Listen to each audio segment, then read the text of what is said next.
So critical is oxygen in emergency care that without it, pregnant women, newborns, and children under the age of 5 risk death if gas is not available in hospitals. However, lack is often the norm rather than the expectation, where it is available in short and irregular supply is often too expensive. Meet Paul Ogolo, a biomedical engineer who, according to him, most hospitals have found a way to generate their own oxygen by installing gas plants. The compressor picks the normal oxygen, then it gets into the system of the compressor. It's then compressed into this tank. Once compressed here, we have filters that make sure that the compressed oxygen is filtered, is pure. Because if it takes too much, we have other gases that also come in with oxygen. So we make sure that the tank is purely oxygen. Once filtered, it comes to this system called the PLC. PLC is a programmable logic control attached to the zeolites in these tanks, responsible for the purity of oxygen. The body needs oxygen for tissues, heart, and other organs to function. When people breathe in oxygen, it burns sugar and fatty acid in the body to produce the energy the body runs on, having an oxygen purity of 85% to 100%. We generate oxygen here for our patients, and we need oxygen purity of 85% to 100% for our patients, and that's why we cannot give them all oxygen.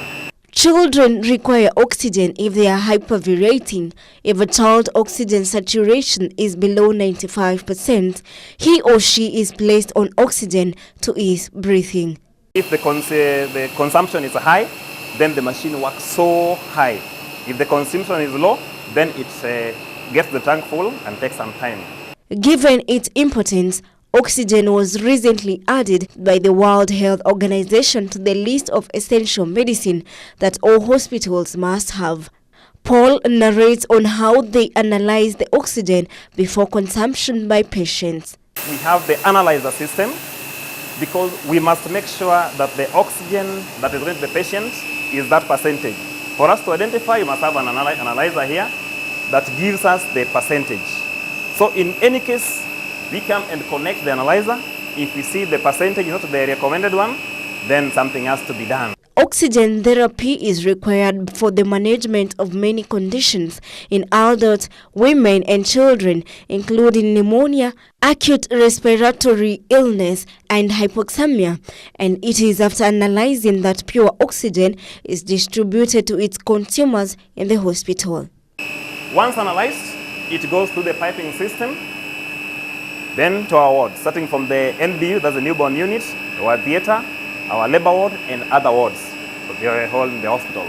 However, in several cases, the oxygen plant may fail to operate, and in such cases, Paul expounds on the second option. Our plan B is called the manifold, and our manifold consists of 8 cylinders. 4 works at the same time, meaning when the machine shuts at any point, it picks up automatically. It will run, depending on the consumption, it runs for maybe 4 to 6 hours. Once this is emptied, we come back to the other cylinders. The moment this one is emptied, we have to replace, and that means we must have always standby cylinders in case of anything. Hypoxemia, a lack of oxygen in the body, is usually caused by pneumonia and respiratory illness and is a leading cause of death in children. According to Ministry of Health statistics, pneumonia killed 22,473 Kenyans in 2015, up from 21,640 the previous year. The World Health Organization estimates that oxygen therapy could reduce child death from pneumonia by 35% annually if the therapy was available in all hospitals.